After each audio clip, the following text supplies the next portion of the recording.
Well, good morning, everyone, and welcome to Chatting with Charles. I have John Deschain with me, and I am super excited. Good morning, John. How are you, brother? I'm doing well, doing well. I see you got the sir in hand already. I didn't put that Sir Artist thing. I'm not good enough, anywhere near good enough to play just the horns. It's Sir Enthusiast, how's that? There you go.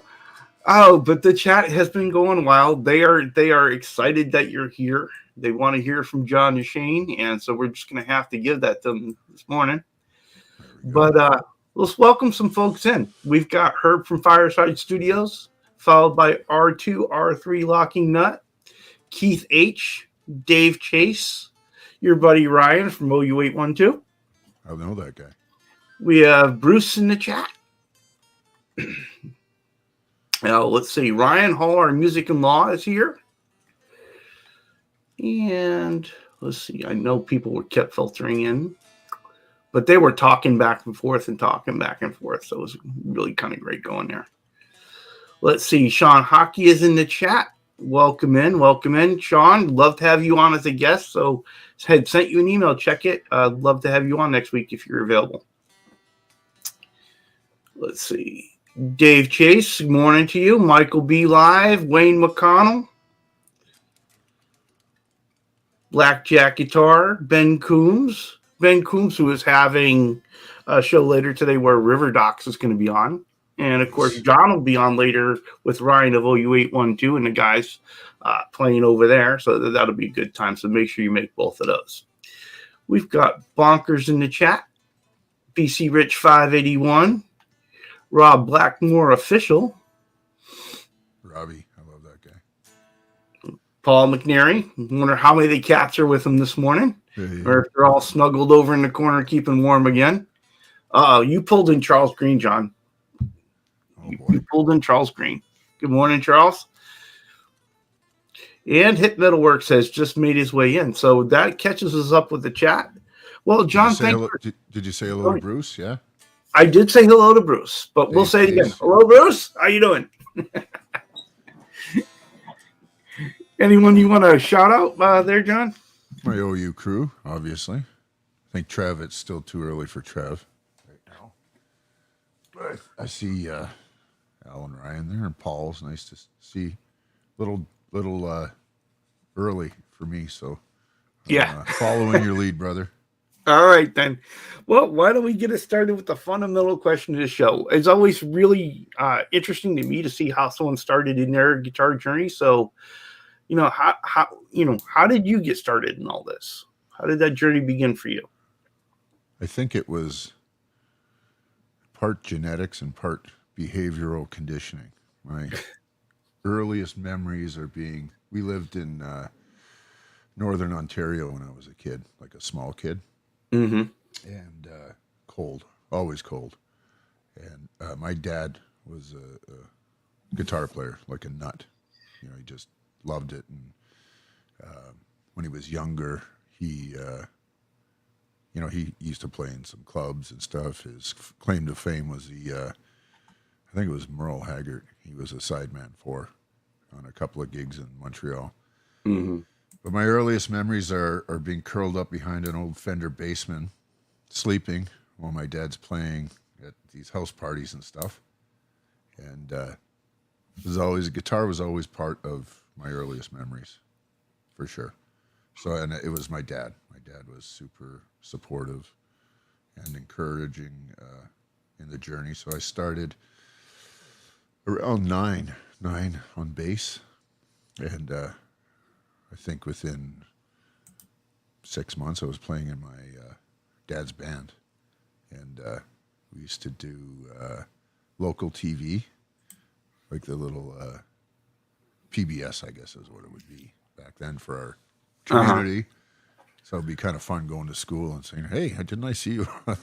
It was, country music and that sort of stuff. And by that time, I was starting to think, maybe this isn't for me, the country scene, right? Mm-hmm. But so yeah, I did a lot of playing around with my dad, like real early. So kind of got used to playing in front of people and having fun and working with a band, which is great. And then probably 10, 11, 12, I started hearing things like Dire Straits and rock music, right? And that kind of got the bug going for me. Well, Ben's asking, where in Northern Ontario are Marathon, you? Marathon, just between Sault Ste. Marie and Thunder Bay. So right on the northern tip of Superior. And yeah, I got the bug pretty early,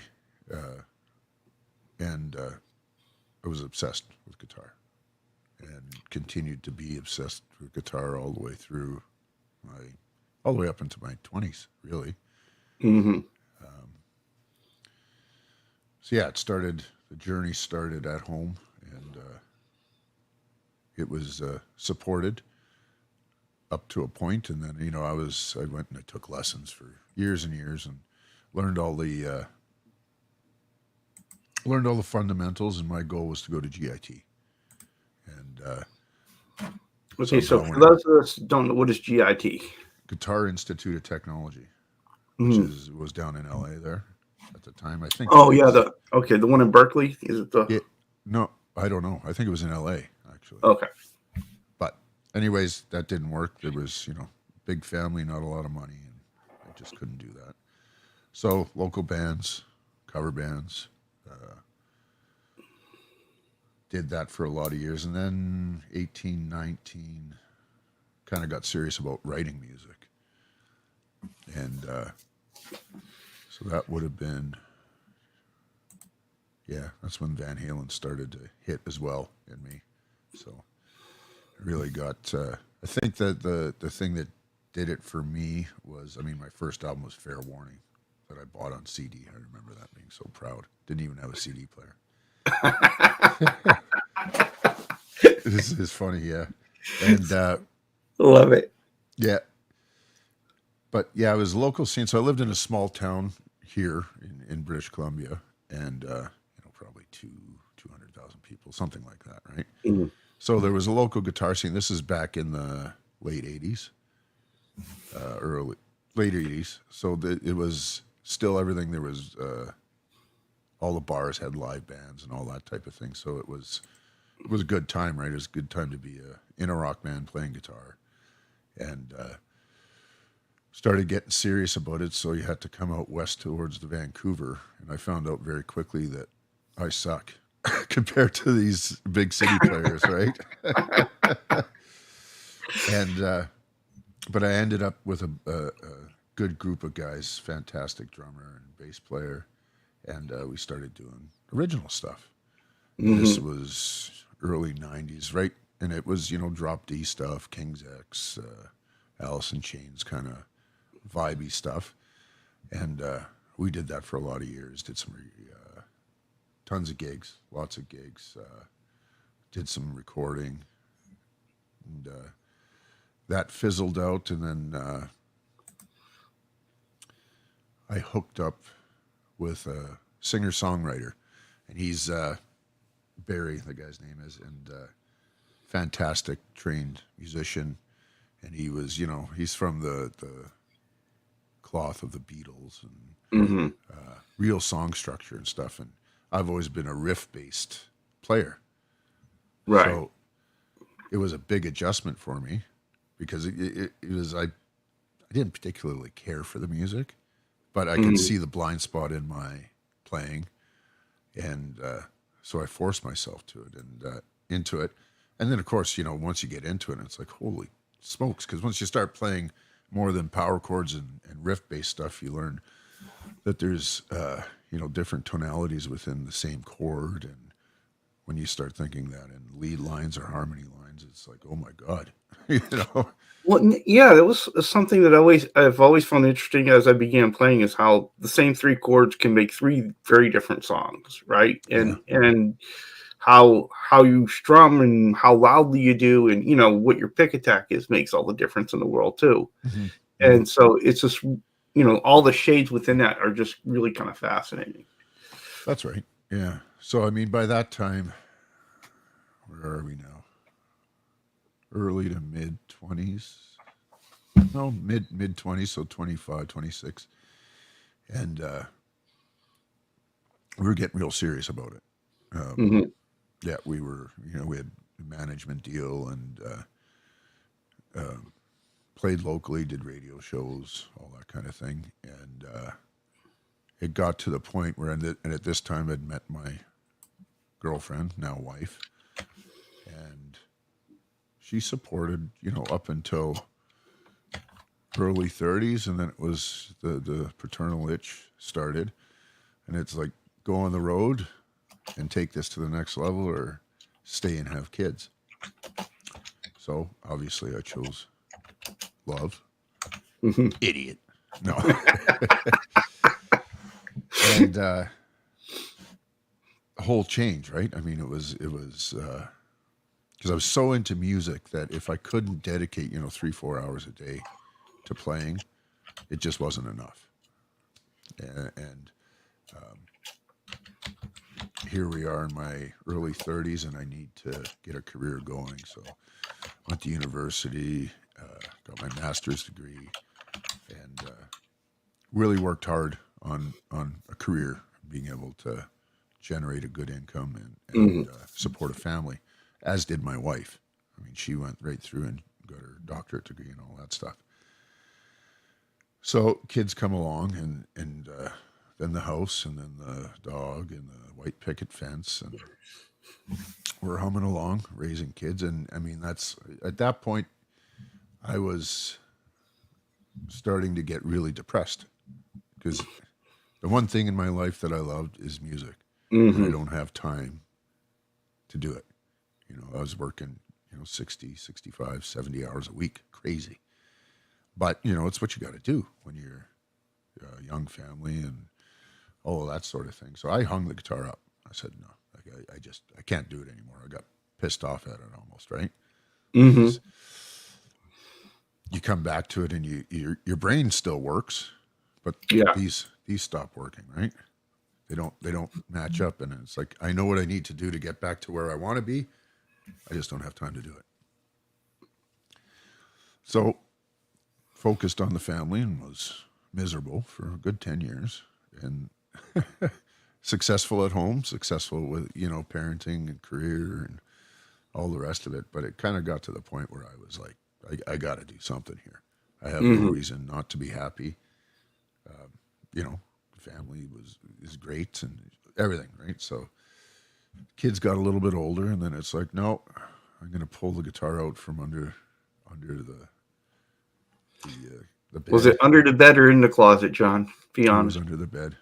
Yeah, and started slowly but surely. But I mean, that was probably five years ago, something like that. I started back up, and then really, yeah, yeah. The good thing about doing it in your 40s, late 40s, and after you've put all that time into a career and all the rest of it, you can afford some of a lot nicer things than when I was a struggling musician and I Yeah. really wanted to have this and that, and I played shit amps and parts guitars. I still have one of them. You guys see it over. I don't. No, you can't see it, but it's the No.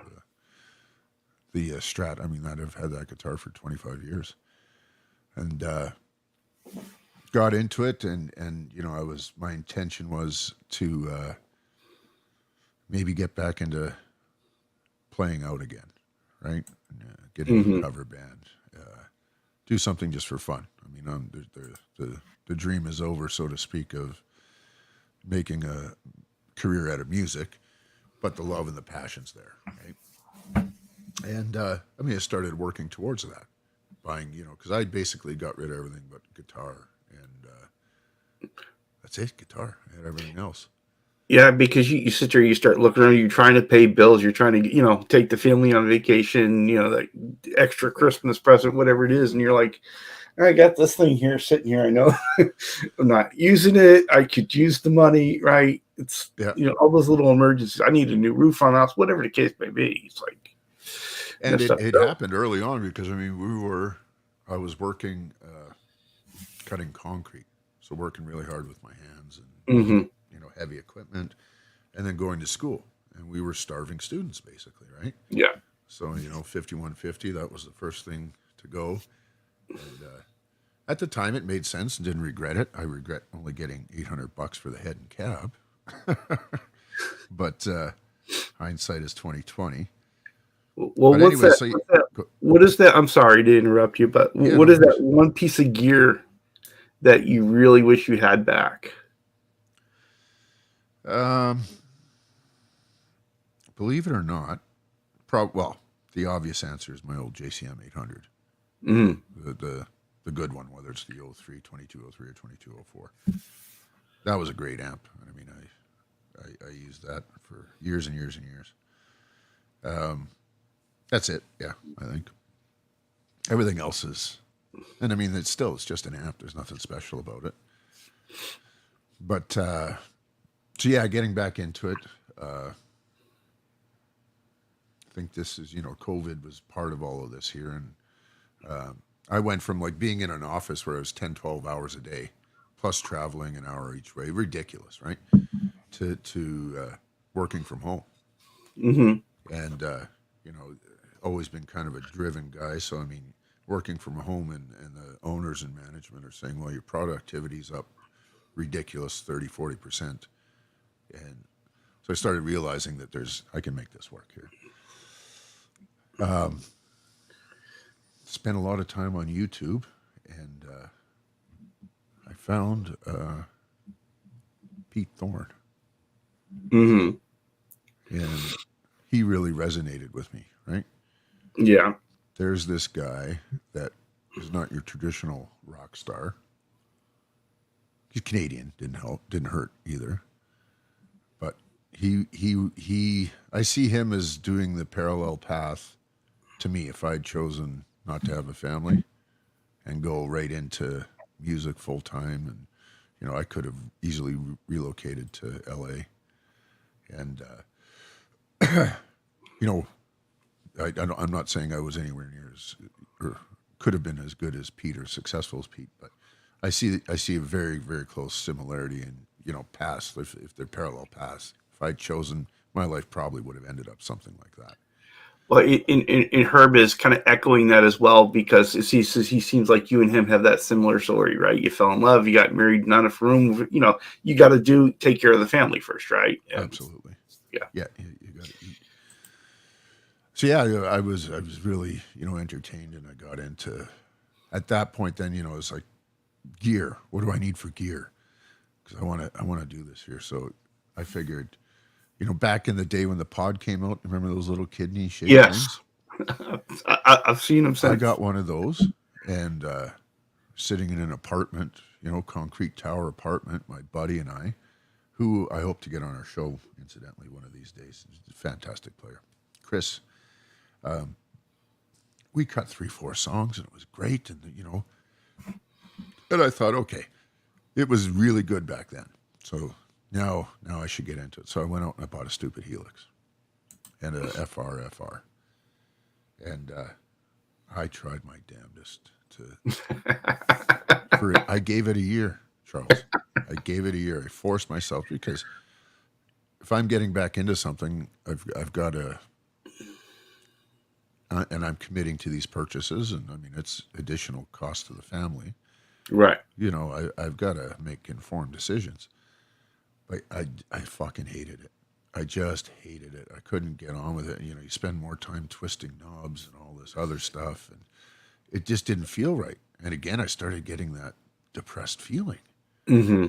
and I find myself not picking it up as soon as I had a free moment anymore. So I said, okay, what worked before? And I at that point I actually thought, well, maybe I'm done. Maybe I've said all I need to say, and this outlet for me is life's changed me too much. I'm not sensitive to enough of a person to be able to express myself on an instrument. As fate would have it, I went to our local box store, which is fantastic along McQuaid, and they had this Mesa Boogie TC 100. So it was supposed to be the best of Mesa and a Marshall vibe, big Marshall vibe, right? Uh-huh. Okay. Well, I was sitting in the tune-up room, and I turned it on, twisted some knobs, and I actually got teary-eyed just from the response of what I was playing on here was actually coming through. And if I turned my pick this much here, I could do it. And so then it went nuts after that, right? I bought the amp, I brought it home, and I've played that for a year. No, not so much. I kind of grew out of it, basically. Right. Just wasn't expressive enough for me. And by that time, I'm getting more and more immersed in this. And then a little dude that has a show called Canucks with Guitar. Was, Never heard of that. Yeah, I wonder who that guy is. We were chatting in Pete Thorne's chat, right?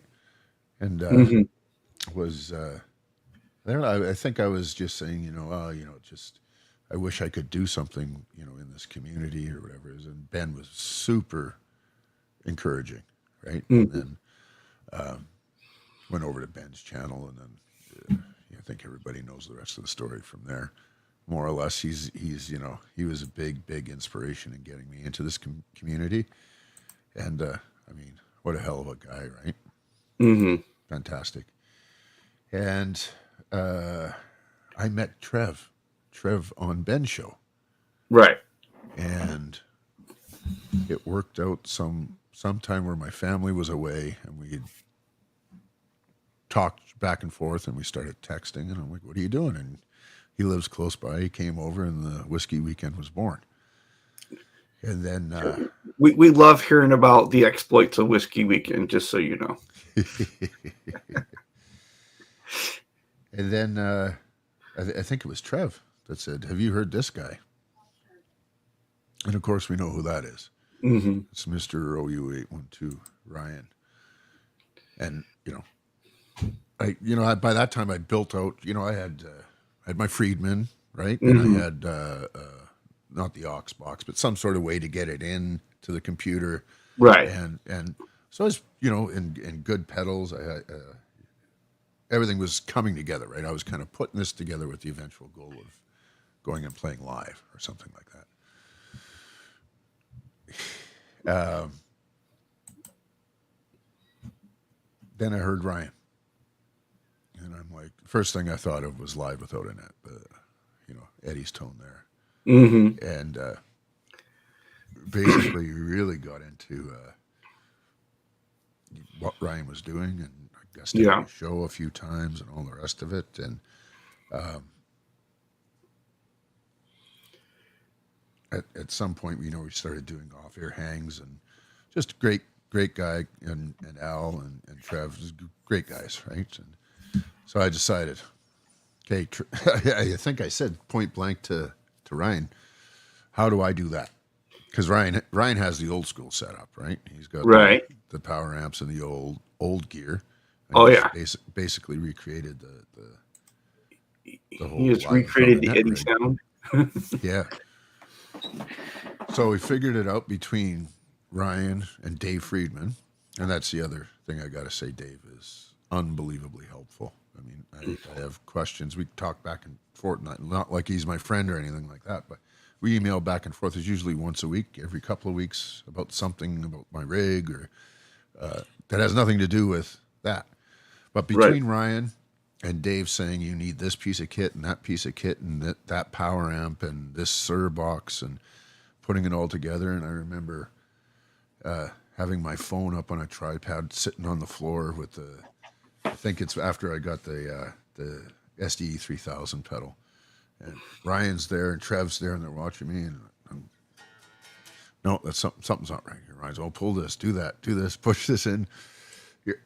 And all of a sudden I went boom, and it went do do do do do do do. There it is. Finally got that tone going, that wet dry wet tone. So it's been that you can't. I would never have been able to do it without Ryan or Dave.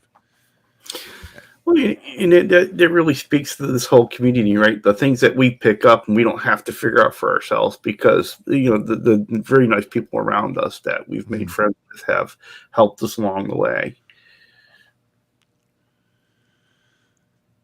Yeah, I mean, I see in the chat there. Trev is he's a a binding kind of fellow. You know, he binds a Hmm. lot of us together, Yeah, for sure. and he's kind of like how would you say Switzerland, but it's not like there's a lot of drama or anything. But Trev's always the voice of reason, right? Hmm. Somebody's getting pissed off her, and Trev's always the first guy in there saying, everything's okay, man, everything's good. And the cool thing is that this whole community of all of us are awesome. You Hmm. know, to be able to promote and share and be together in a supportive way.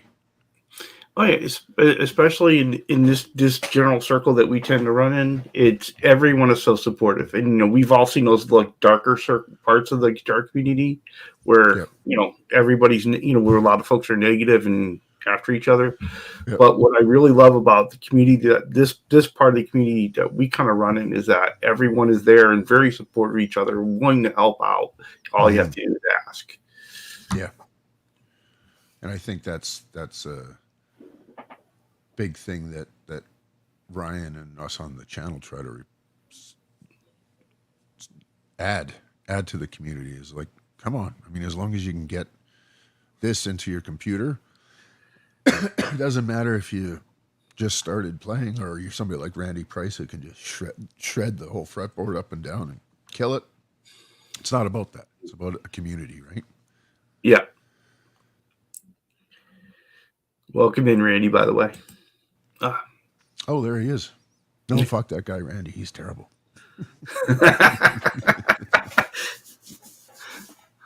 Mm.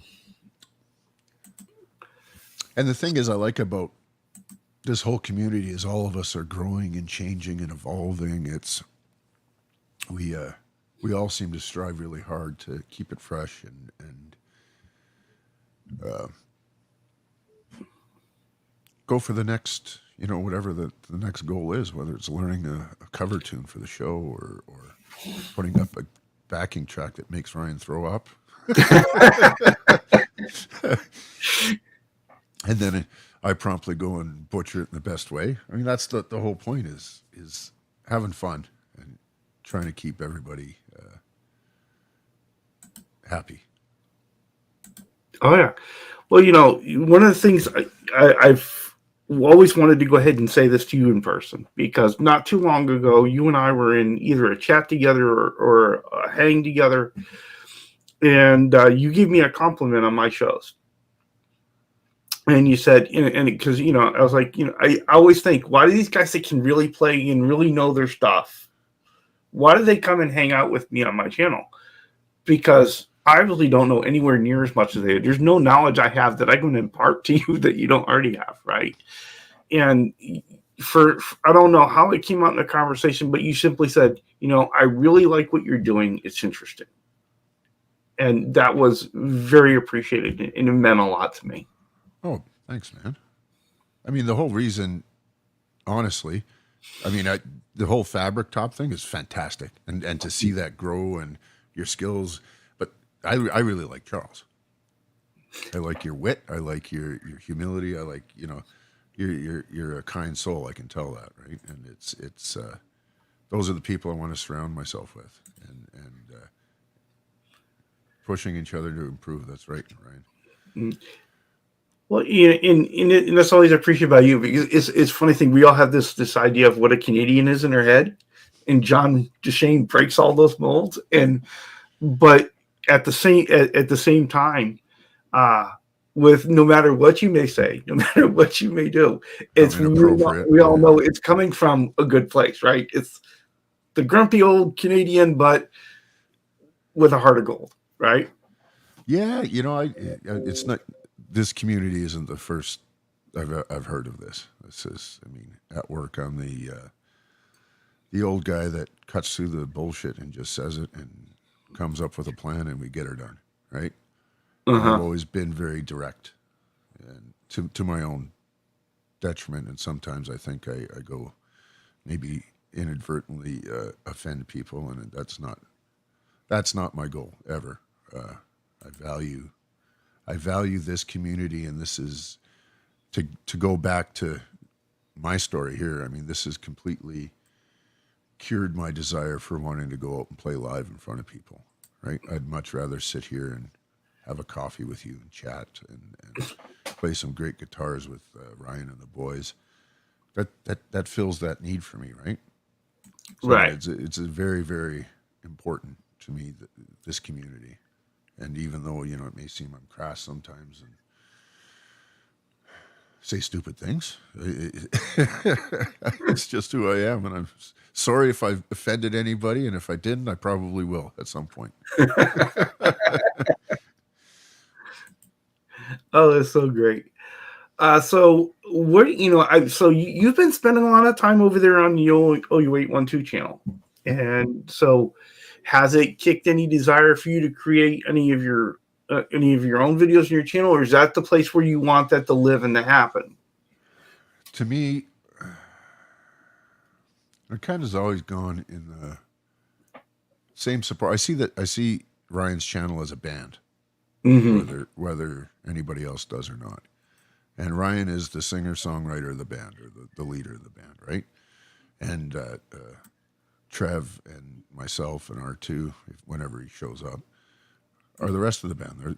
We're there to support Ryan and, you know, whatever is going on there. And Ryan's great in that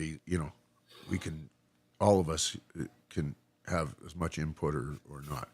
And back when I was playing in bands, whether it was not so much cover bands, because I tended to take charge there, but like in original projects and stuff where it's creative, I've always very much been a team player. And, you know, I want to get this riff down in sync with the drummer so we can make the whole band sound good. So I've always been very comfortable as being a wingman, and I really have no desire to. I feel like I have all the freedom I want on Ryan's show to do whatever I want. And I don't need a singular John Deschain channel to and I don't want to do pedal demos or gear reviews and all that. I mean, everybody does that, and I've got nothing new to say. I'm not as creative as some of these guys are, and I don't get excited about gear like a lot of these guys do. So it's just not my thing. So I mean, I'm very satisfied with my position and role over at Ryan's channel, and I appreciate the opportunity. Well, is there anything new coming up on that channel? Yeah, I mean, Ryan is he's got a lot of plans. He really does. Exciting stuff, right?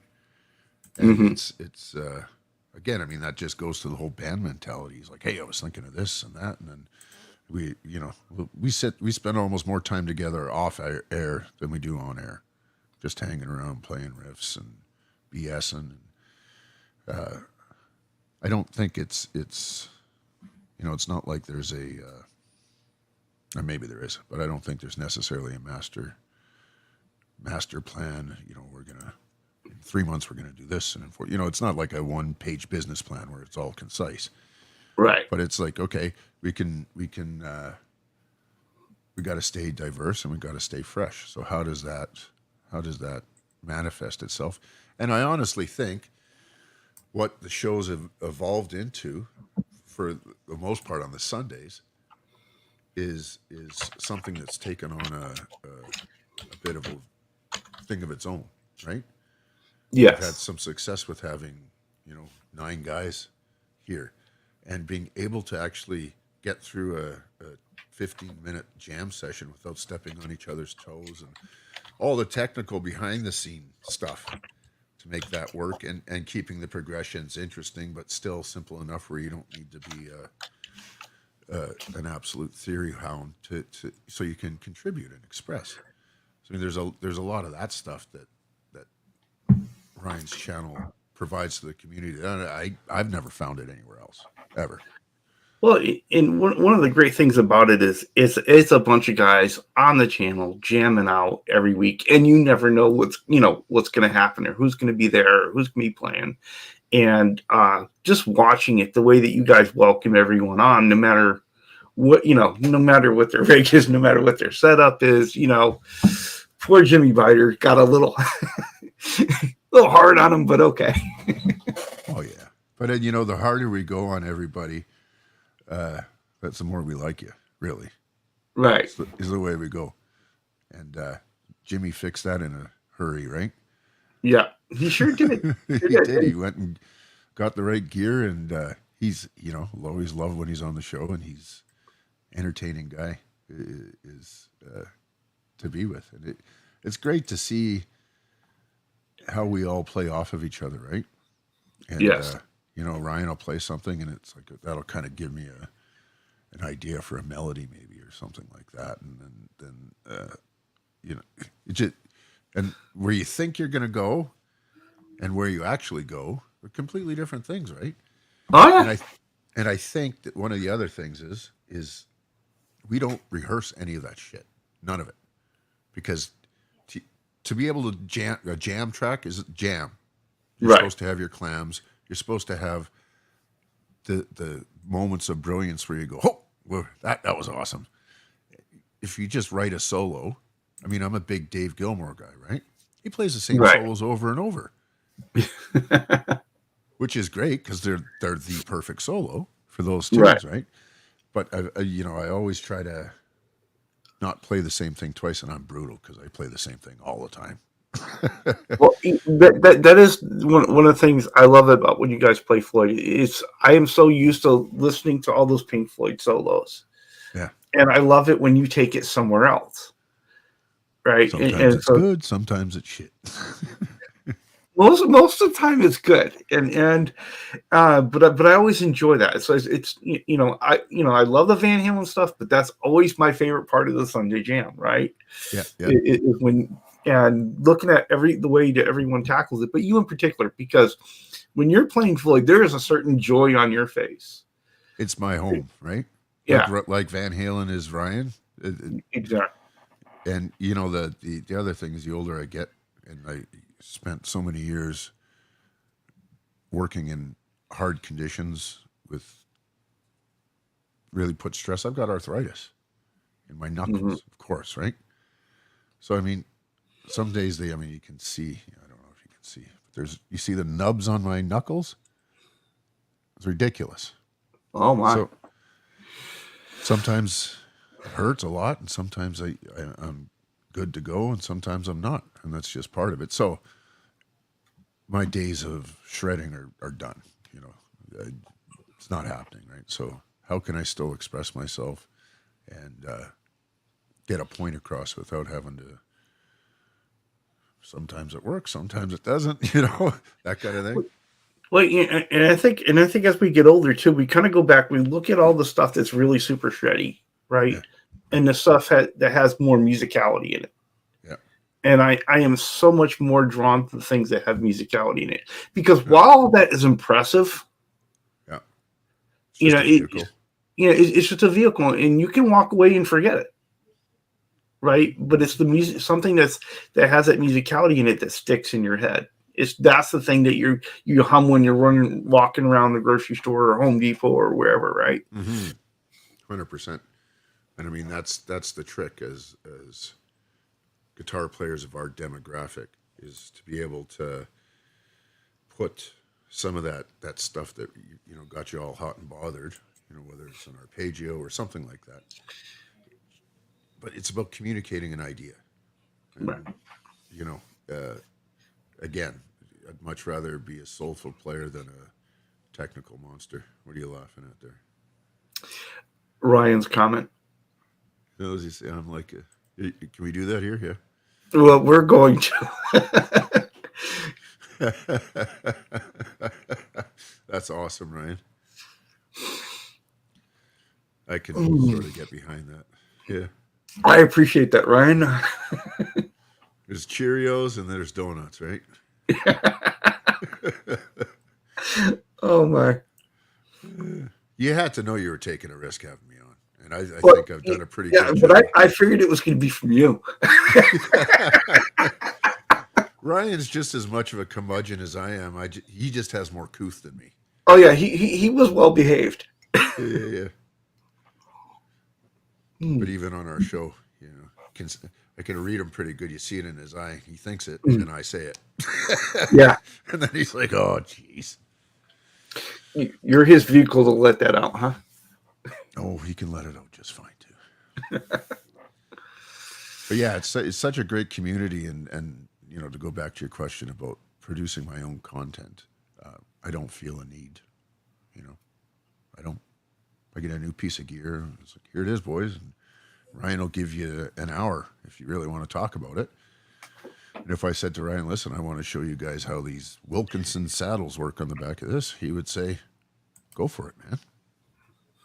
Look who showed There he up. is. Good My man, morning, sunshine. Trev. Welcome in. You know, a lot of nice things were being said about you earlier, so you're going to have to go back and watch the replay, my friend. He's like, yeah, I know. I'm a good guy. Okay, so Herb was asking what a curmudgeon was. So curmudgeon's a cranky old man like Dad Frazier or Archie Bunker. Oh, figured you'd enjoy that. I've been called that many times before.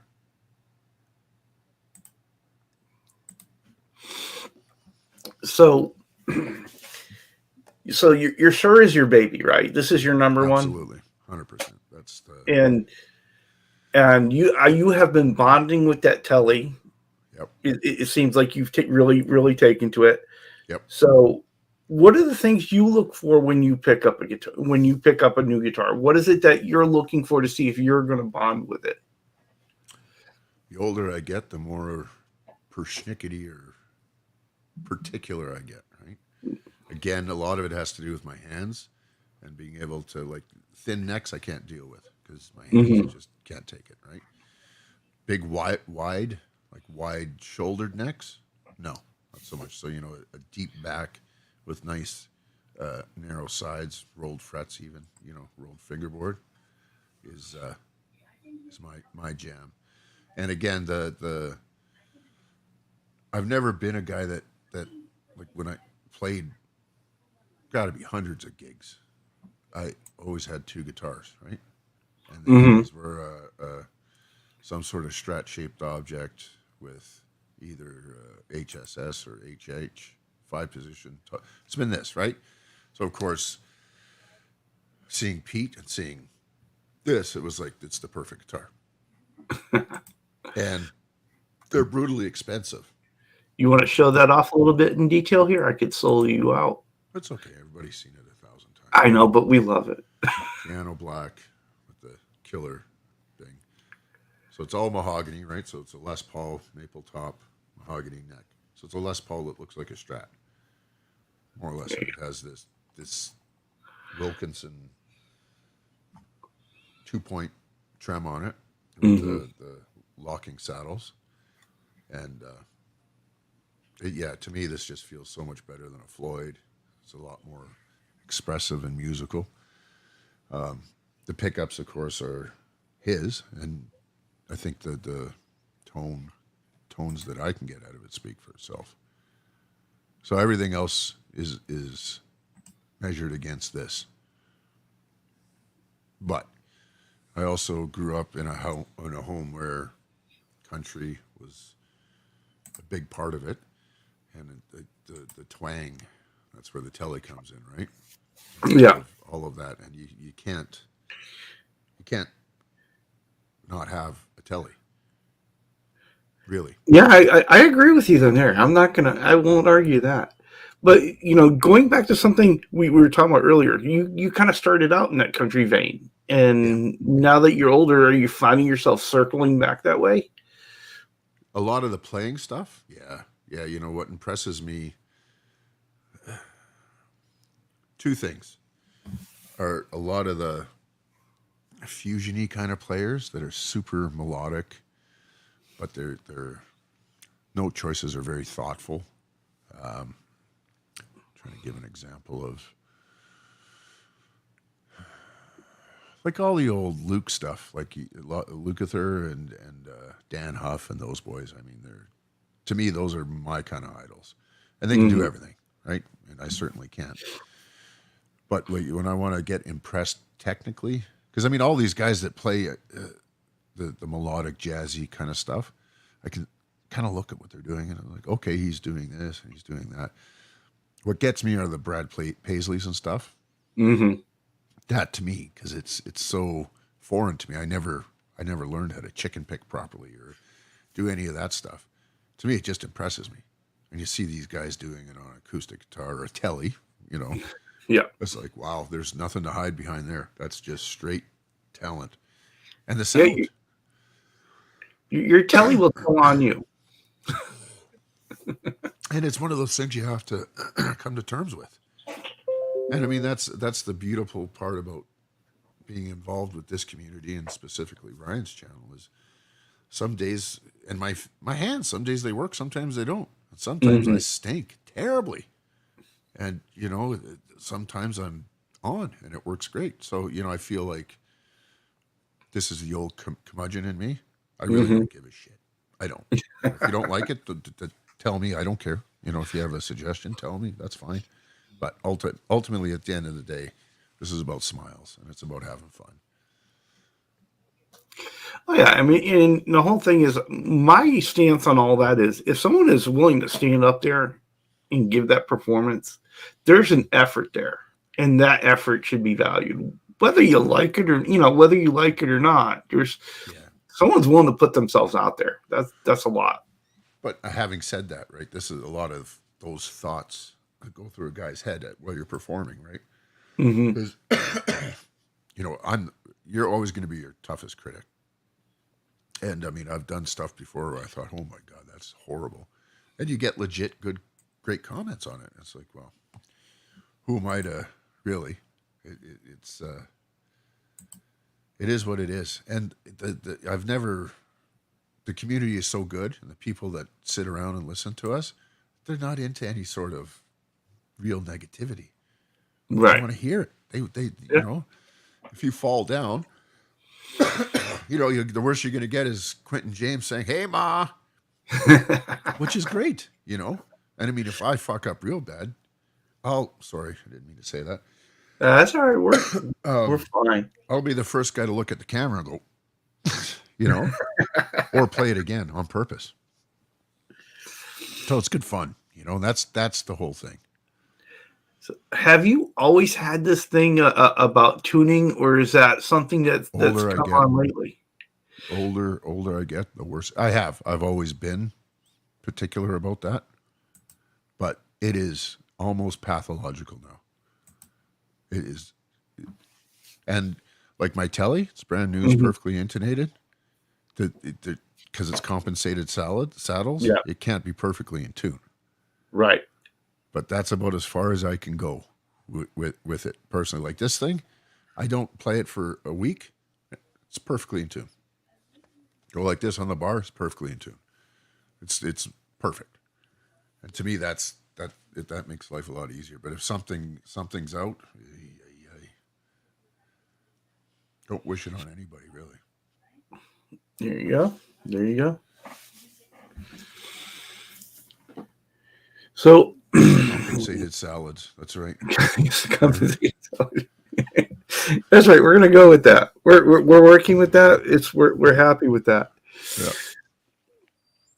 Yeah. So you think you could play a little for us? No, I don't have everything hooked up or mic'd up properly yet. Okay, fair enough. But I will be playing for you guys later on today. That's right. We popped that link in there before, and pop that link back in here again. So make sure you go over to OU812's show later on today, and they'll all be playing. Be cool to if we do this again. I'll make sure, because I think there's, and I'll ask Ryan. I think there's some settings on your end that you have to change to make stuff come through. And it's not like, no, I'm not going to play for you.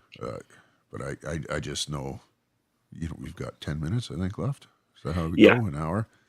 Yeah, we would spend 9 of it getting your noise cancellation or mine done, or me moving this here. But I'm happy to come on anytime to again, I appreciate this, man. It's been a lot of No, fun. no, this is actually been tons and tons of fun, and really enjoy having you on. So there's got to be a. Can you tell us a little bit about the days in which you were gigging, and you get some stories Yeah, from I that? mean, we live in a where our hub is Vancouver.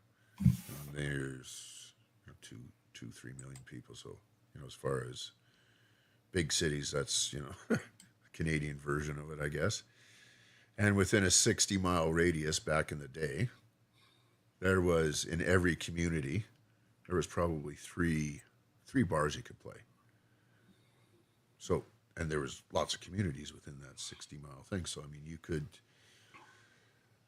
gig 4 or 5 nights a week, no problem. Hmm. I mean, it was fun, and it was it's the thing of your youth. This is cover bands, right? So you're playing all Right. the. I mean, I make jokes on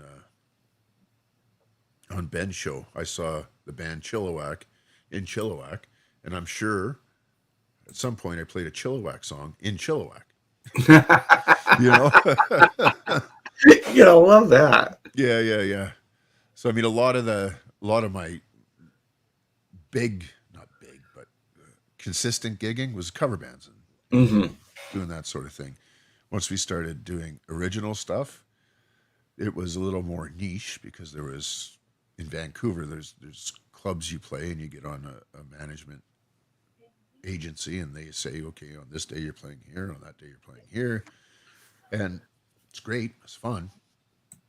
But I mean, this is at that point, I'm in my 30s. It's like, how many times do I have to haul a 412 cab up a flight of stairs and then pack it out at 2 in the morning or something like that, and then Yeah. drive another hour and a half to get home so I can get up at 5:30 the next morning and go to work. Starts, there's that point of diminishing returns because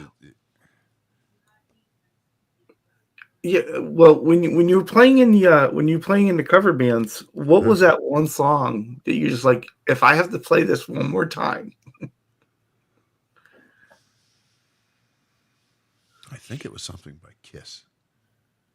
It was either Strutter or Rock and Roll All Night. Like it just wasn't my thing, man. Never cared for them. Like, can we play Detroit Rock City? No. But I well, enjoyed it. That's the whole thing, though. I'm very because of I guess the way I grew up. hmm, I've got a pretty wide open palette, right, as far as yeah, music goes. So I mean, outside of super saccharine punk or pop stuff, that's just it. That doesn't really appeal to me, So hardcore country all the way up to hardcore jazz, classical, and everything in between. Heavy, heavy, heavy shit. I love all that stuff. But I mean, my kind of settled on this more melodic approach. Trying to, anyways. so is there a piece of gear you've been gassing for, or you think you situated with what you have, or Not really. I mean, I've got the base, right? Of everything hmm, I need. The I can go quite similar to Ryan's level of hugeness and all encompassing Van Halen thing, and I tend to that's not my thing, right? I mean, that's Ryan's thing, and I'm a little more pulled back on that stuff. So I'm looking at, yeah, I didn't mind that at all. Brown Eyed Girl, it was good. It was a good song, good melody, right? And hmm. the girls used to get up and dance, and we'll keep that to the G's. What that song's done for me is worth every bit of boredom I've had playing it. So yeah, the core of my gear is here. So I'm looking at something from Donner Prince. It's a pedal. It's called the Pulse pedal. Pulse. Okay, David Gilmour Pulse tour, right? And what it hmm. is the rotary speaker system that Gilmour used on the Pulse tour, which is Oh, one of okay, my favorite, right?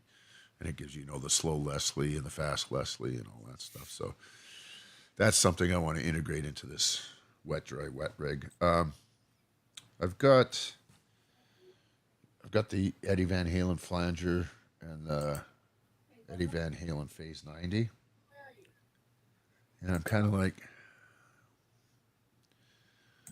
maybe the Pulse will replace that, But as far as amps go and all the rest, nah, I'm good.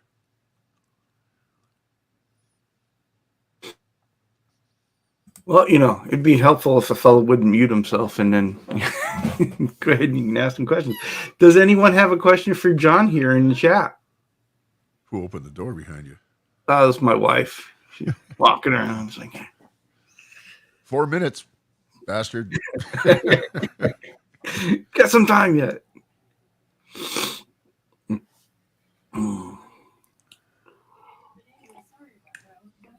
Oh yeah. Well, John, what do you plan on playing on Ryan's show today? What are some things we can expect to hear? No idea. Whatever we decide to play, and that's what I like about it, right? I try to. Yes, Michael B. I have once when I was, actually, when I was probably 13, 14, we did a Christmas album with my dad. Yeah, and there was some